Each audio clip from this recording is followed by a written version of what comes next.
Ladies and gentlemen, one bullish omen for the NASDAQ just fired. Hey, I am Luke Downey. I am going over our latest big money insights at mapsignals.com. Make sure to sign up. This is great stuff. But let's look at why I am very bullish on the NASDAQ. So let's go ahead and look at what we always do. Money flows, right? The big money index, it is telling us which direction flows are going.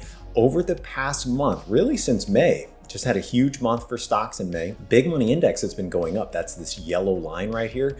What that indicates is that money is going into stocks, right? And pretty much it's broad based, small caps and large caps. So that's the first thing we want to note is the direction of money. It is going in. That is a bullish sign. Now, here's what is also very interesting is if we look over the past week in late May, we actually are starting to see a little bit of a dichotomy in the market. So even though flows are going up, we still saw notable selling at the tail end of May. So you can look at this chart right here. This is plotting the buys and sells. These are total counts in our data, how many stocks are getting sold. It actually was the most stocks sold since the pandemic low, if you can believe that or not. So dispersion is super high right now, right? There's a lot of volatility under the surface, very quiet.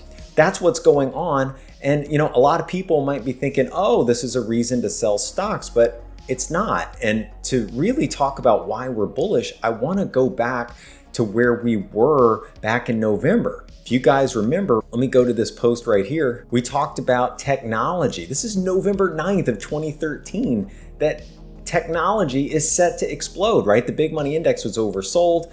And we said, listen, a year after this, since 1996, right? This is 12-month performance of sectors. Technology is set to gain 27%. Look, as of right now, it's up 36%. So the data has been doing its job. Don't be worried about the recent little sell-off that we just saw. And here is why. This is why we have a bullish omen for the NASDAQ. If we go back to late April, you guys remember we were telling you that the data was not pretty. The BMI was nosediving at a breakneck pace. I've got it circled here. This is an image that we used back on May 1st. Here's what's interesting about that. We had 10 consecutive days where the BMI fell. That is uber rare. In fact, if you go back the past 10 years, it's only happened 188 times, but it's really clustered around 6 or 7 events like the pandemic.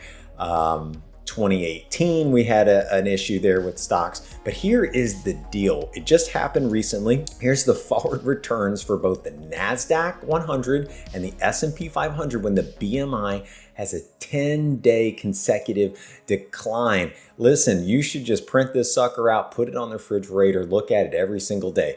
1 month on average, the S&P is up almost 3%. The NASDAQ is up 3.2%. 6 months later, S&P is up 11.5%.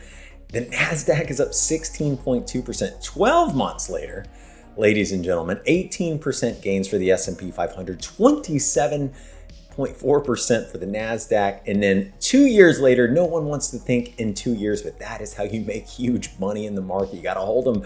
S&P is up 30%. The NASDAQ is up 46.7%. This is why uber bullish on the NASDAQ. And this is why you got to be looking for outlier stocks. That's exactly what we do. The ones where earnings are exploding right now with huge tailwinds. That is how you beat the market and win over the long term. Remember, think long term. Leave us a comment. I'll see you guys next time.